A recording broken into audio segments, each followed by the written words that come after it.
So I noticed that there are a lot of these people online giving out all this advice about getting credit cards if you're a beginner or just getting credit cards in general. So I figure, hey, I'll just add my information into it. Now, I don't know if you noticed, maybe you didn't, because to tell you the truth, YouTube algorithm's been screwing with me and a number of other people. And you may or may not have gotten either of the updates. What are they called? The announcements that YouTube sends out when I did a credit card stream about 2 weeks ago. And you may have also not even noticed that I did a cryptocurrency stream with the home biz tax lady about 3 days ago. But the bottom line is, these videos, some of them are getting seen, some of them are not getting seen because of the YouTube algorithm.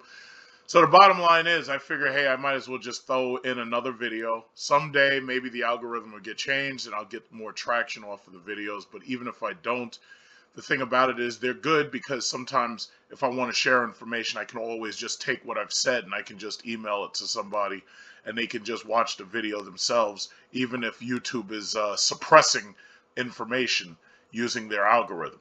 So this is my credit score, just in case you need to understand who you're dealing with. I have personally gone from a 530 back in 2005 all the way up to an 850. It didn't even take me that long to get to it. I've had an 850 for the last 3 years. Um, I've gone as high as I can go.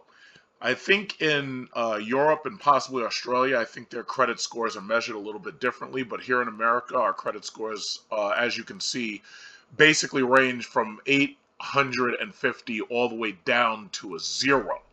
And some people don't realize it, but yeah, it is possible to have a zero credit score, and that only happens if you never had any credit lines whatsoever. I have seen it in person. I had took a friend to go to Nissan. She was trying to purchase a car. The credit score came back. It said zero. I never even imagined that there was a zero, but yes, it does exist. That's why they just say 579 or less. So before I get to it, I did make a video this morning talking a little bit about cryptocurrency. As you can see, I ended the day up $290. So that's going pretty well. Mostly my biggest movers for the day were pretty much oil, $78, $9. And then after that came my some of my automotive stocks. This is my YouTube teaching portfolio where I explain like the importance of buying dividends and whatnot. As you can see, a lot of these stocks hold dividends. This is just one of my portfolios, but I'm trying to grow this portfolio to 100,000. Then after that, I'm just going to stop dealing with it, and I'm just going to sit back and let it collect its dividends. So the issue here is credit cards. What's a good credit card? Um, Yeah, Pfizer's doing pretty well. I think you heard that the vaccine that Pfizer is offering is FDA approved, I believe. So I bought stock in Pfizer a while ago, and after this approval, I took that as a chance to get a little bit more. So we're trading right below $50 when I posted this picture in my community chat. If you're not a member of my community chat, a lot of times I talk finances and relevant financial information for people to listen to. If you want to listen to it, a lot of times, again, the YouTube algorithm suppresses a lot of the information that I put out, but I'm going to keep putting out regardless. Okay, so I was reading best credit cards of 2021, and this was made August 2021. It was updated July 20th, 2021. I will just say before I even get started, my two main credit cards are Capital One Venture and Apple Card. Now, as you know, Apple Card I use because it's attached to my Apple iPhone. It's also attached to my Apple Watch and my iPad, but more so the watch and the phone because those are the things that have near field communications where you can just put your hand near the scanner and scan it. I pay off my balance every single night. I do not wait. I never have revolving balances. Some people really do believe that you should wait until the end of the month to pay your bill, but I do just the opposite. I pay my balance off every single night. By not showing any revolving balances, the bank can clearly see that I'm using my credit card, but I'm never holding on to a revolving balance. that I believe is part of what has allowed my credit score to go up and stay up. Because it's easy to get above 800. It's just hard to stay there if you make careless errors. And I'm not even talking about paying late. I'm talking about running balances. So I'm not gonna talk about this too long. I'm gonna run through this credit card list of what they suggest, and I'm gonna talk about the methodology for getting a credit card. Now, my methodology is very simple. First of all, I'm cheap. I'm willing to accept a little bit less in order to pay a lot less over the long run. Credit cards like the Capital One Venture card typically have an annual fee. I refuse to pay annual fees. So if there's an annual fee attached that I can't use my business expenses for, I refuse to get that credit card. One thing you need to understand, if you're a beginner or you're a person who's just a regular person in a household, chances are you should avoid credit cards that have annual fees. You should avoid annual fees, and you should avoid paying interest by always paying your balance immediately. Now, as you can see, there's a huge difference if you do pay this annual fee than if you don't. As you can see, they give you 60,000 bonus miles. And just to make it easy for you to understand, if you ignore the last two zeros, the 60,000 bonus miles actually translates to approximately $600 worth of travel rebate. So basically, the way it works is you call up the Capital One credit card company and you tell them, yes, I've just booked a flight and I'd like to redeem my rewards. What they will do is they will cash in the rewards miles. And usually what they do is they want you to purchase something. So when this says 60,000 miles, and then you see that little one right there, that one means something. That one says that you have to spend $3,000 on that card within the first 3 months. Now, I'll tell you like this. If you spend $3,000 that you didn't have, it's going to take you a hell of a lot longer than 3 months to pay it off. If you spend that $3,000, chances are the APR that you have is going to end up costing you more than that $100 that you have to pay annually. I refuse to pay finance charges. I refuse to pay any charges. I refuse to pay interest at all or any charges. I haven't paid interest in years, and I refuse to pay interest anymore.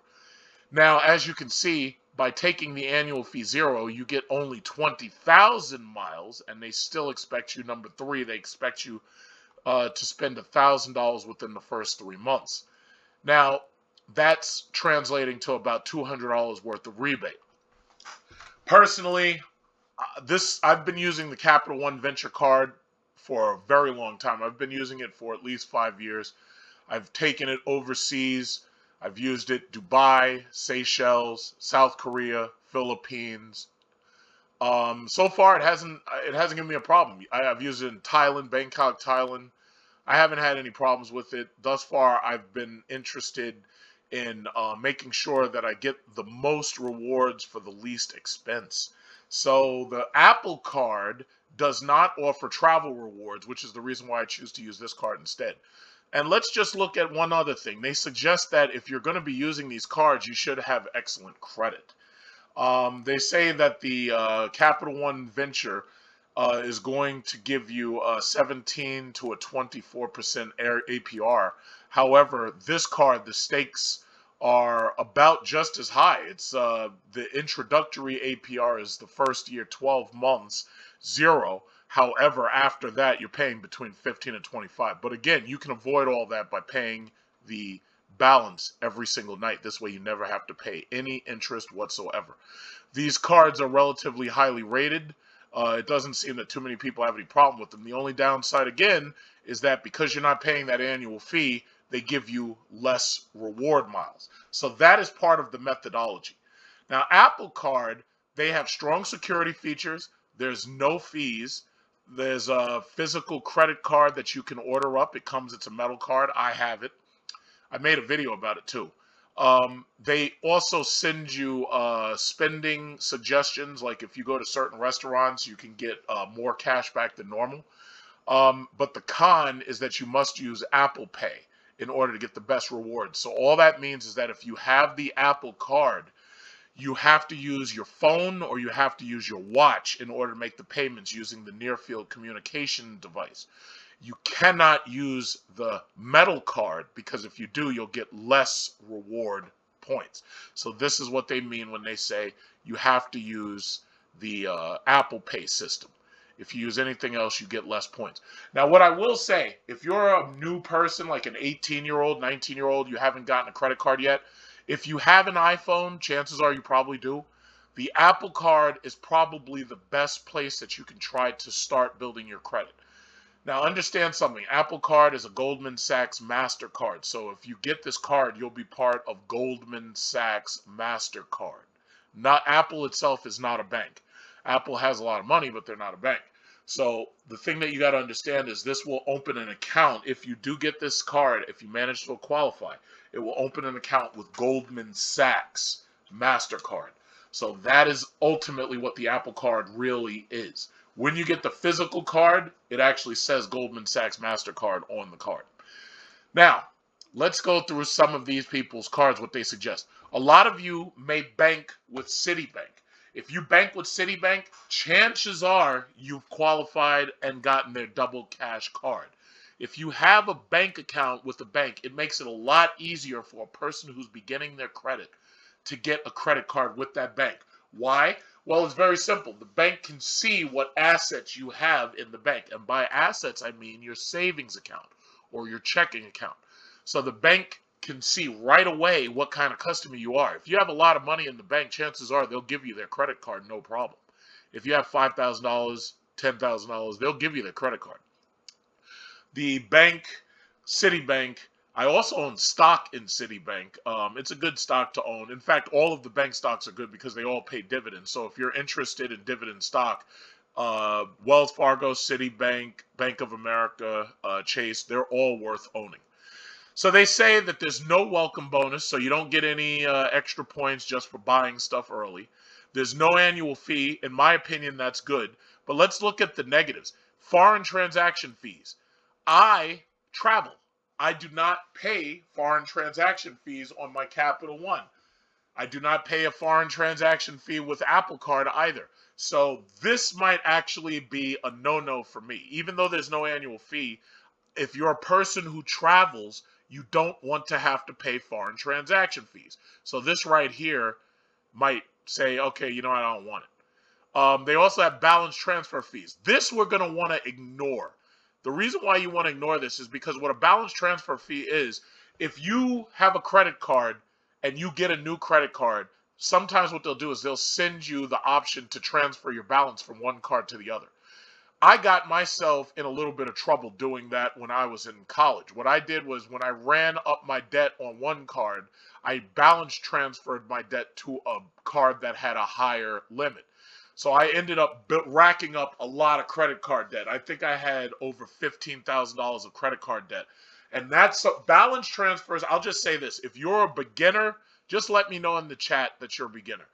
You do not want to fuck with balance transfers. You are not Gordon Gekko. Chances are you don't understand money. When you see balance transfers, ignore them, move on. Do not fuck with balance transfers. They will put you in a lot of debt very quickly.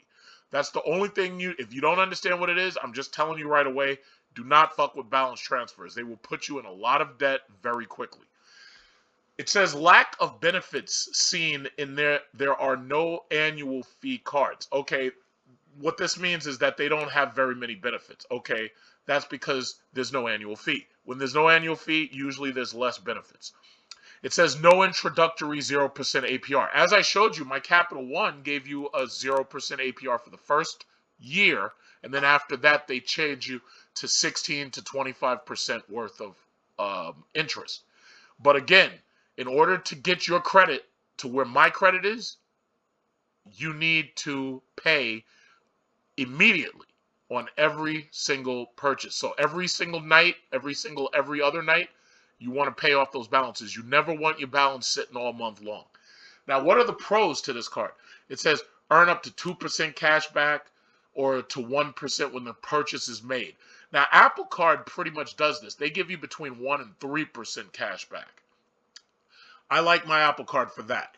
Now, they say that one of the positives is no annual fee, so that I like. But my problem, again, with this card that tells me I wouldn't want this card is that there's a foreign transaction fee. If you're a person who does not travel, then maybe you don't care about the foreign transaction fees. I travel every single year, so I care about the foreign transaction fees. So this card is an automatic no for me. Chase Sapphire. My mom has this card. Now they say why they picked it, but let's look at, all you got to do is basically look at the pros and cons. Annual fee, $95. Right there, to hell with that. I'm not taking that card at all. But let's see what they do offer. They say they'll give you 100,000 bonus points.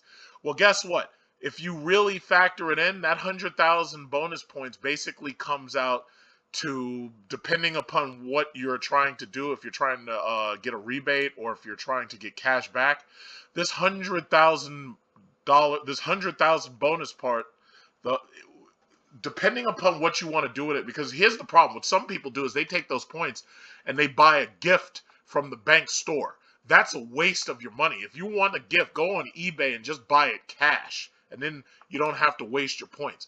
When you're talking about points and rewards, my points and rewards I use for traveling business class or first class. That's what these are for. I accumulate points so that I can have upgrades or so that I can straight out buy a seat in business class without having to spend cash. Now, I want you to understand something. Usually when I accumulate my bonus points, it's usually enough bonus points in order to pay off an entire hotel bill. So if I'm going someplace, like for instance, I have a trip planned to Maldives. If the hotel costs $1,000 for the week, I could pay the entire thing off just using the bonus points. Or if I'm going someplace a lot cheaper, I can still pay the entire hotel off just using the bonus points. They say you can earn high rewards. Okay, the rewards is something that they send to you because they try to make it like a club. They tell you who to go and spend your money with. They tell you what stores to go and buy with. It says transfer points to travel partners at a 1-to-1 rate. So that means that instead of your points being worth less, if you try to transfer them over to a different partner, you'll have a 1-to-1 rate, so you won't lose any points, even though you won't gain any points.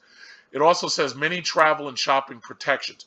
Well, I'll tell you like this. Visa and MasterCard are transfer systems between banks. They already have a lot of protections, whether you have Visa or MasterCard.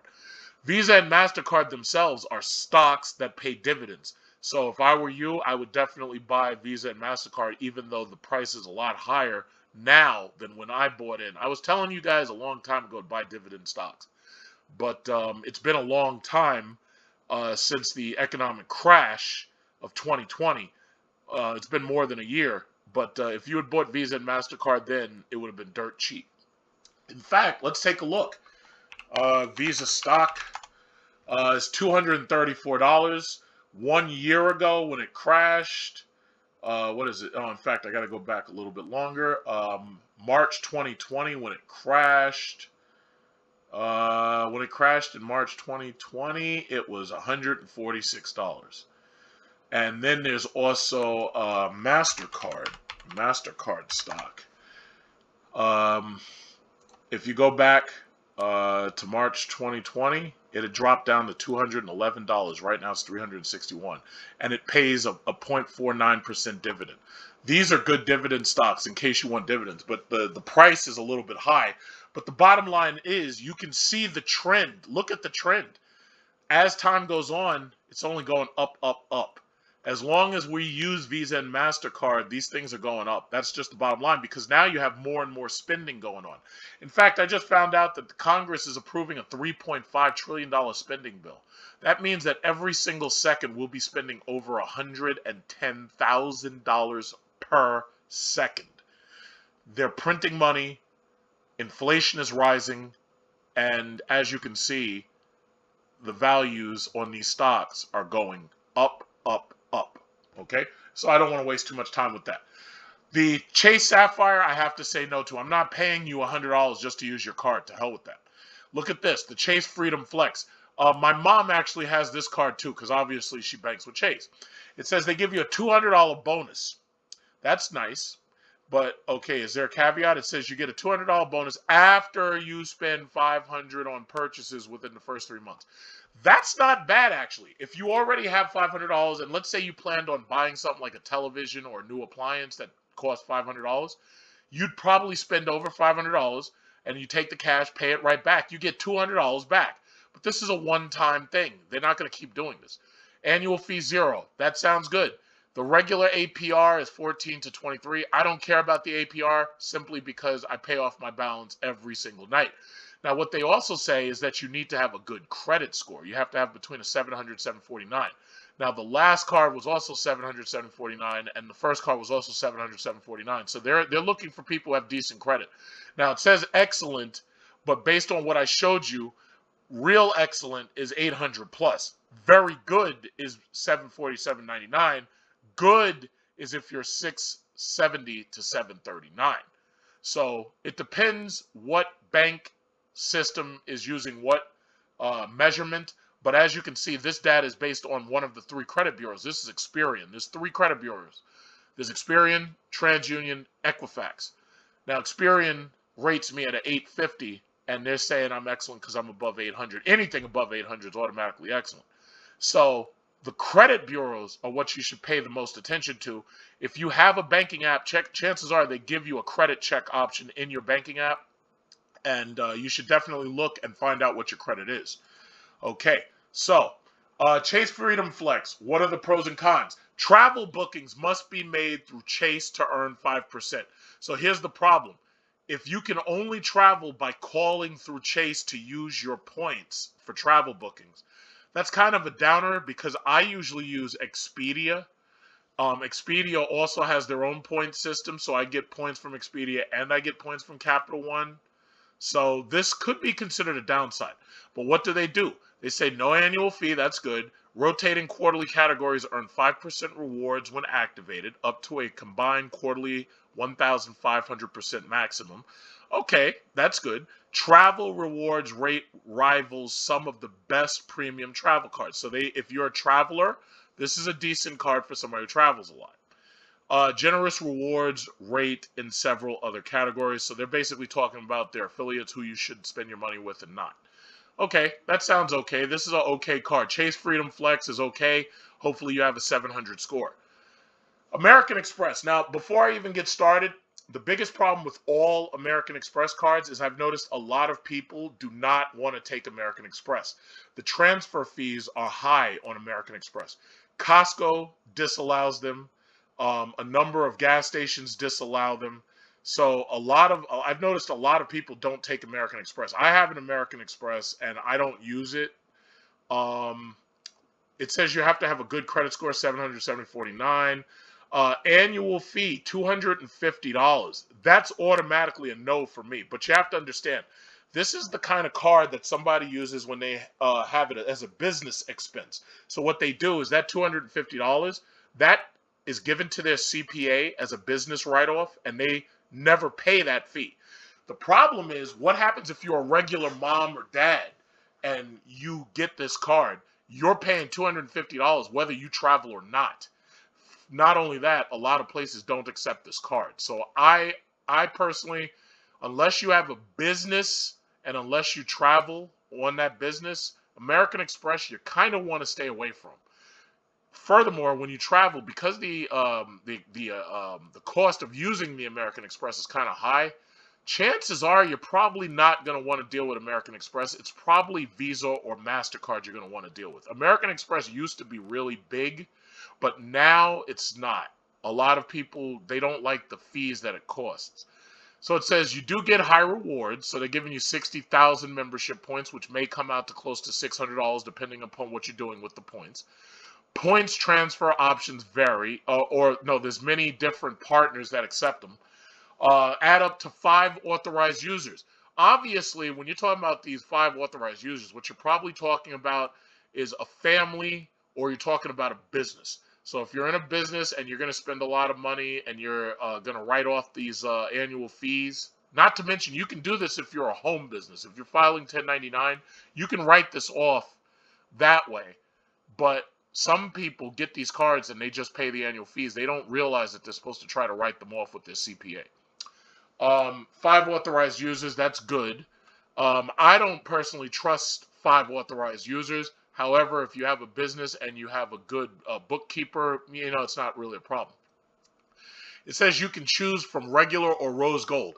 Well, I don't give a shit what color the card is. I mean, how many times have you really pulled out a credit card and somebody's like, "Oh, this is so pretty"? It's like, really? I don't really think that's a big deal. I honestly don't think the color of the card matters. All right, let's keep on moving. Chase Sapphire, annual fee $550. However, they're giving you 60,000 bonus points. It says that they have a high annual 500. I'm not paying you half $1,000 to use your card. It's not happening. So once again, if you write it off as a business expense, no problem.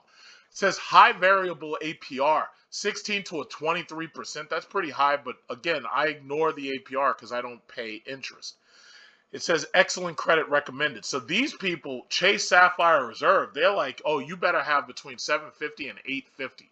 I can get the Chase Sapphire Reserve. I'm not paying you motherfuckers. I'm not paying you 550. It's not happening. It says $300 annual travel credit is incredibly flexible. So what is this travel credit? Well, basically, the reason why you have these travel credits of $300, let's say you take a lot of baggage with you. Let's say that this happened to me when I was coming out of Tokyo, Japan. I had a lot of luggage. They tried to make me pay $100 for my extra bag. I ended up putting it on a credit card and I paid it off later. But let's say you're a business person and let's say you have to travel a lot and let's say you need to carry a lot of baggage. Well, $300 might get you an extra 200 pounds worth of luggage. So that's kind of cool. But I'm not paying you $550. Why would I pay you $550 when I can just, if they charge me extra for the bags, I'll just pay them. It doesn't make sense. I'll pay them cash. Why should I finance that? Anyway, get 50% more value when you redeem points. That sounds like a good thing if you're the type of person who redeems points, but the question is, what are you buying? As far as I'm concerned, the only thing you should be redeeming points on is hotels and air tickets. That's basically it. Not to say that there's not other things you could use it on. There's some people who've had enough points where they could buy a PlayStation 5, or they could buy an Xbox, or they could buy a brand new computer, laptop. There are ways of spending your points, but me personally, I just spend it on business class flights and hotel stays or condos. It says points transferred to valuable airline and hotel partners. Okay, that sounds good. So this is obviously a decent card for people who travel. So it says this card offers superior points earnings rates if you spend frequently on traveling and dining out. I dine out, but I don't really spend a lot when I dine out. I think the most I'll ever spend when I dine out is about $175 for me and $175 for my date. Some of these French restaurants are really fucking expensive, like Le Grenoir in Manhattan. I don't know if you know about that place. In fact, let me mention it. Le Grenoir, or La Grenoir, right here. This is $175 per person. You see this? They serve you foie gras, and they have like lots of flowers and stuff to make the place pretty. See, this is what happens when you hang with me in Manhattan. Like, if I take a woman out on a date, I know a lot of you red pill guys don't want to hear this shit, but when I go out on a date, I go out on a motherfucking date. I got my suit on, she's got her nice dress on, and we're getting some serious dinner date. We got look at this, we got the souffle right here, Le Grenoir. You see this? This is like in that movie Wall Street when Gordon Gekko is sitting there and hands that guy to Bud Fox the check, and it's like 250 million or something like that. This is what we're talking about. Look at this. Look at that fillet of fish. God damn it. Popeyes ain't got no goddamn fillet of fish like that. Are you kidding? Look at that. Look at that. Oh yeah. And I'm not really a French fanatic. I actually prefer Spanish food. But if you want fine wine and everything and you're hanging with me, oh, mother, we getting some cream souffle. Yeah, this is how you go on a date. Not you cheap bastards that be taking your girlfriends to Applebee's and TGI Fridays and Red Lobster, and she thinks that you actually care about her. Ha! So, back to the credit cards. Yes. Platinum card from American Express. $695. No way. High annual. First of all, you're an American Express card, so I have to say no. Number two, high annual $695. Nah. High annual fee is a big con. Maximizing the statement credits takes some work. Of course it takes work. You got to be a damn businessman to figure this shit out. Reward rate outside of travel is subpar for an expensive premium card. Now, what do they say you get? They say multiple credit cards can help justify the fee. Multiple credits, I mean. So if you're a person who uses your credit card for every single purchase like I do, okay, that might help justify it, but I ain't paying you $695. High reward potential on flights and hotels booked. So yeah, you can get a lot of rewards. The 100,000 rewards points, if I were to, classify it like Capital One, that's like $1,000 back. Depending again what you do with the points, that may be a lot. It may be less than you want it to be, but hey, that'll at least pay your hotel stay at least once, right? It says luxury travel benefits and elite status with Hilton and Marriott. Well, here's the problem. I don't go to the Hilton or the Marriott. The most expensive I'll go to is the Holiday Inn. When I was in China, I stayed in the Holiday Inn Executive Club. I believe that cost me $150 per night. And that I usually try to not to spend that much for a hotel, but I know when I was in Japan, I think I was spending $130 per night. But now those fees are probably a little bit higher. They may be as even high as $200. So listen, if you're the type of person who travels a lot and you like posh hotel and posh airline travel, yeah, this might be for you. But again, American Express, everybody I know that I shop at disallows American Express. That's a big problem for me, so I can't deal with them. Delta Sky Miles. Now, first of all, Delta, Emirates, JetBlue, all of these guys with these credit cards, I have a problem with them because usually their points can only be used with them. I haven't flown Delta in a very long time, like probably since I was a child. I haven't flown Delta. I think the last time I flew Delta was with my grandmother to go down south. High regular APR. I ain't paying you $550 an annual fee. I'm not paying it. They do give you 50,000 bonus miles and up to $100 back, but I'm not paying you $550 for this. That doesn't make sense. Anyway, regular APR 15 to 24, but you have to have excellent credit up to 749. Between 700 and 749. Mediocre earnings rates on rewards. That's a problem. Companion certificate only valid on domestic flights. I do not fly around America very much. There are some of you who love Delta. There are some of you who love domestic travel. Personally, I do not travel around America. I travel internationally. A large amount of America I haven't seen, and I have no intention of seeing it. I'm not really interested. Sky Club. Access is only for one person. Well, what about my wife? What about my girlfriend? So you mean to tell me I'm paying you motherfuckers $550 and you can't let my wife in? Or my girlfriend? What, are you kidding? Y'all better change that. Are you kidding? What about my daughter? What about my son? What if there's my wife and my daughter and my wife has the card too? You mean to tell me I can't get my daughter and my son in? What are you talking about? Hell no. So let's forget that card. I don't even care. I don't even care about that card. $525? Nope. I'm not paying you. You have to have excellent credit. I've got excellent credit. Okay, fine. High annual fee. No, that's a problem. No intro APR offer. So usually they try to suspend the APR for the first year, but this one doesn't do it. High regular APR. I ain't paying y'all no goddamn interest. Now, they give you 75,000 miles, but $525. If this was $750 worth of miles, you'd have used up more than half of that with your first annual fee. Now, granted, if you write it off as a business expense, it's not a problem. They say that they picked it because this is a United airline card, just like the Delta card. They have a special suite travel perks, especially if you're flying upper class business or what is it called? First class. No foreign transaction fee. Okay, that's good. United Club membership. That's the lounge that they'll usually have and all the club perks. It's worth more than the annual fee. Okay. First and second check bag is free. Just like I told you, some of these airlines try to charge you more for the check bags. Okay, fine. If you're a business traveler, maybe this will work for you.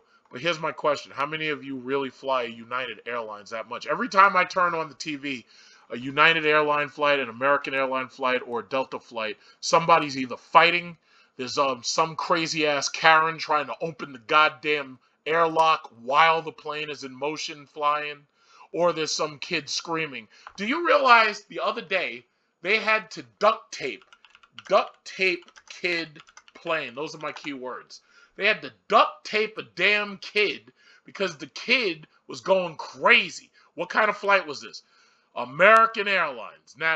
Whenever there's an American air carrier, I stay far away from them. I use Emirates, Etihad, Singapore Airlines, Japan Airlines, JAL, China Eastern Airlines. I stay off these American airlines. See, these foreign airlines, they'll beat the shit out of you. They don't play that game. If you endanger the flight of the passengers, they'll beat the shit out of you, and then you'll be jailed in a foreign country, and they'll make you drink out of the toilet. People know not to mess with these foreign airlines. But when we're in America, people act like they're on a goddamn bus. They act like we have shootings on the bus. We have people fighting on the bus. We got all these people fighting on the bus. Well, what was the other story? What was it? Woman tries to open, and I'll put airplane. Who was that? Who was that? Who was that? Woman duct taped to seat after biting flight attendant. Oh, American Airlines. Another one. These people are crazy.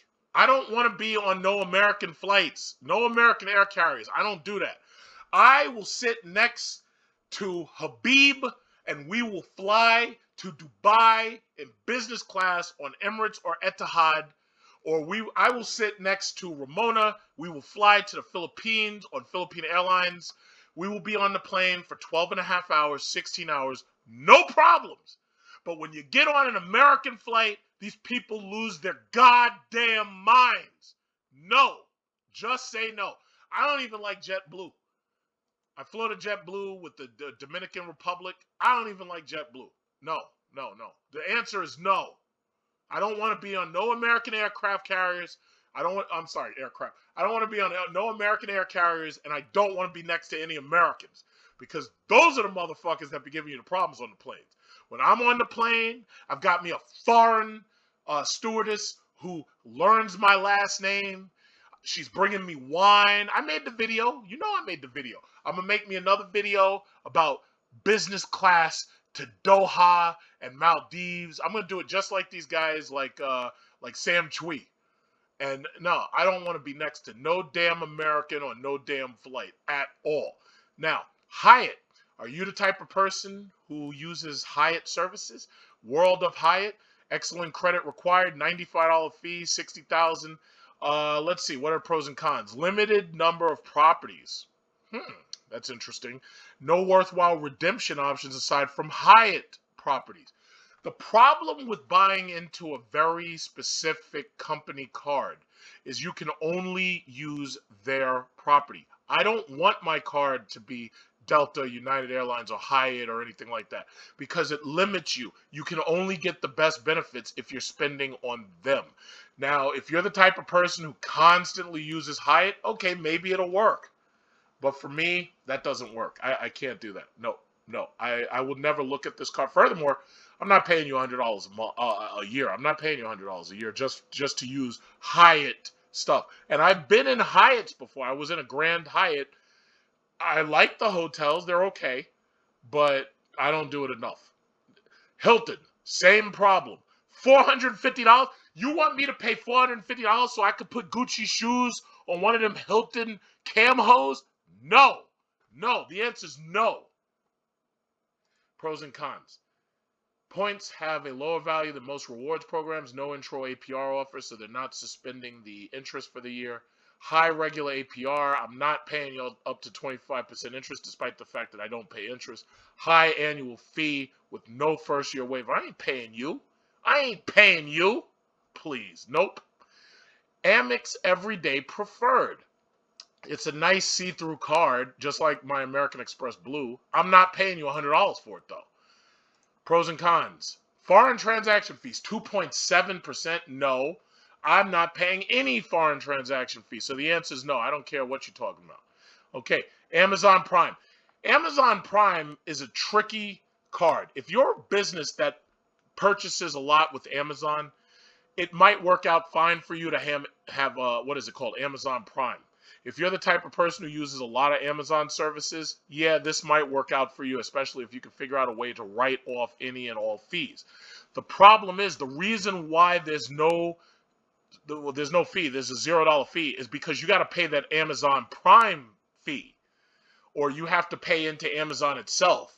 So what does it say? No intro APR, 5% back, excludes non-US Amazon sites. That's important because some of your stuff is shipped from overseas. APR can be high balance transfers. No thank you. No thank you. Even though this is a zero fee, I'm sorry, no thank you. Now they do give you no foreign transaction fees. So this, if I cared about Amazon instead of eBay, because I buy most of my stuff off of eBay, pretty much 95% of my stuff is eBay. Okay, this might work out for me, but the way it looks like, I'm not an Amazon customer. I'm not in their ecosystem. If you're an Amazon person and you're in their ecosystem, okay, yeah, this might work out great for you. Discover. I ended up $5,000 in debt with Discover, and they garnished my wages. Guess what? Your pros and cons. Okay, I can see you have no annual fee. I will never get another Discover card. In fact, Discover is a lot like American Express. There are some places that do not accept it. It says rewards are capped. Secure cards don't provide many of the perks unsecured cards do. Secure cards require refundable deposits. Now, this, however, is a good card for somebody who's new to building their credit. Now, my thing is, when I got my Discover card, I ran up a bill and I didn't pay it, and they garnished my ass. So here's the thing. What they are offering is, if you're a new person, this could help you build your credit. It's got a zero fee. As long as you follow my rules and you do not pay interest by paying it off every single night, which a lot of you students probably can't do, you got to be careful with these cards. These things will cost you a lot in debt. Free FICO access. Well, most bank apps give you FICO access. There are 3 different companies: TransUnion, Equifax, and Experian. You can get your FICO score easily through any of the bank apps. So whatever bank you have a checking and a savings account with, chances are you can do that with them. So before you go to Discover, consider doing it with your bank first. Bank of America. This is another excellent person. You need to have excellent credit. They say no annual fee, high balance transfer fees. Forget this. We don't do that. No bonus categories to boost your rewards. No intro APR offer. High penalty APR. I'm going to give you this site because I'm about to wrap this up. I think you understand my methodology by now. They give you no foreign transaction fees, no annual fees, but you have to have good credit. So this is not for a beginner. Let's see if, now they say this is best for students, but I argue the students have to have a 700 to a 749. So it might not be so good for a student who's working on building their credit, because if they have new credit, chances are they're not going to be a 700. They're going to be in the 600s. Hopefully you understand my methodology. Now, Capital One Venture. This is what I have. No, this is not the one I have. I have the one with $0 fee. I've already talked about this, so I'm going to skip it. I'm going to give you the link to this page. This page, they give you a quick rundown of everything. I've explained my methodology to you. Bottom line is, avoid airline credit cards. Avoid credit cards that are locked into specific companies unless you know that you use those companies a lot. Avoid annual fees. Avoid paying interest by paying it off every night. And if you do what I'm telling you, you will build your score, and you too will be able to rock the 850. I brag about it. I brag about it. There's a lot of people out there who can't brag about having a goddamn 850.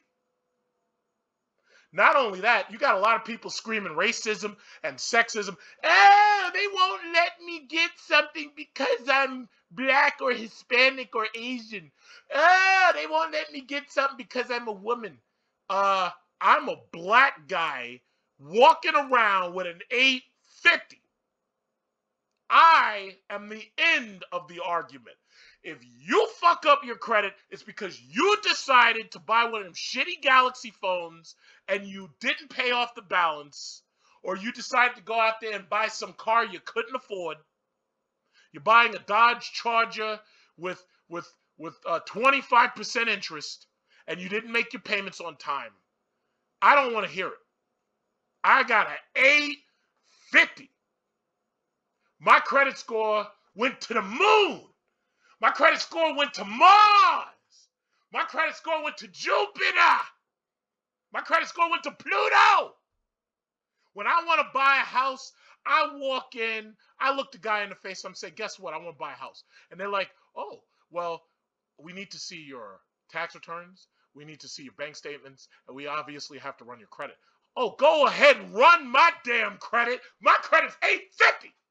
If you can't scream like that when you walk in the bank that my credit score is 850, then you're doing something wrong.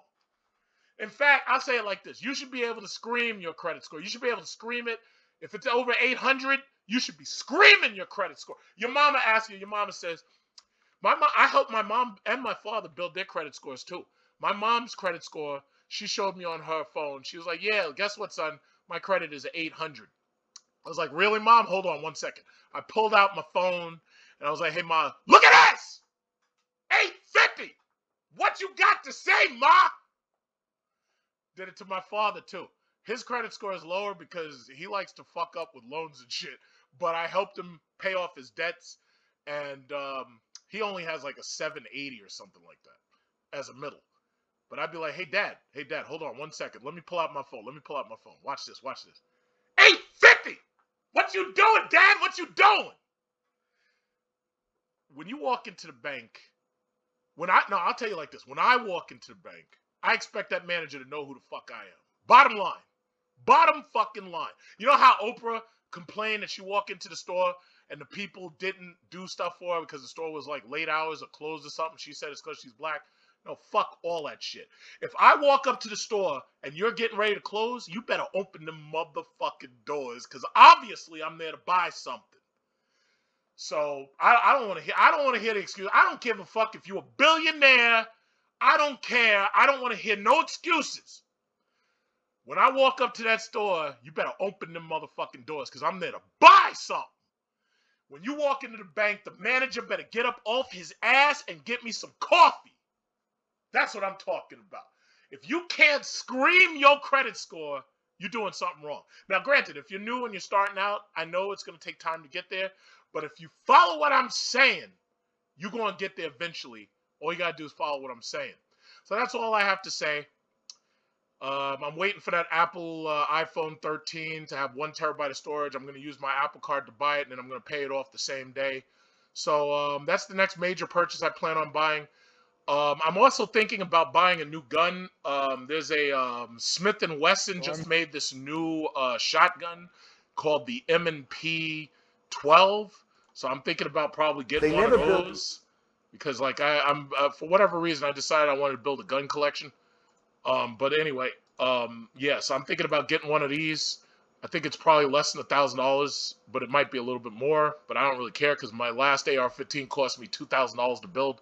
So, yeah, those are the next major purchases, and all I'm going to do is I'm going to pay that shit off as soon as I buy it. Oh, and how could I forget? I gotta get this in. The next travel video I do is going to be Maldives. I'm going to be flying business class, so I'm going to make a video review of the plane. I don't know who I'm going to fly with yet because, you know, coronavirus, COVID is still fucked up. So I don't know who I'm going to fly with, but I'm going to the Maldives. And I'm going to make a nice video for the plane, business class in the plane, post-COVID. And I'm going to make a nice video in the Maldives. I might do some fun stuff. I might do some of these seaplane adventures. I don't know. And I'm definitely going to have a place that has a slide on it because I'm going to use this motherfucking slide as many times as I can because it's really hard to get a slide on the side of a house. I have to have this slide. I don't know why. I just got to have the slide. So make sure, stay tuned, like, share, subscribe this video. I hate saying that, but I got to say it because YouTube is fucking me over with the algorithm. So please, if you like the video, like, share, subscribe. Watch. Next year, I got travel videos. I'm going to do Maldives probably, and I'm probably going to do either the Philippines or something, maybe Bali next year. I don't know. But it all depends. I'm getting my passport renewed September 2nd. So I should have that back about 2 months. But like, share, subscribe if you like this video. I'm giving you gold here. I'm giving you free stock, free credit card information, free real estate purchasing information. Doing it for free, not pretending to be one of these goddamn gurus. I'm not a guru. I just do the shit and I do it right. I'm gonna be right here with this sexy chick right here. We're gonna be on the beach in Maldives. We're gonna be right here in the beach. I'm gonna have the sexy Filipina chick right here. We're gonna be on the beach. And like, share, subscribe. It's gonna be awesome. It's gonna be wild. Everybody like, share, subscribe. We're gonna have a good time.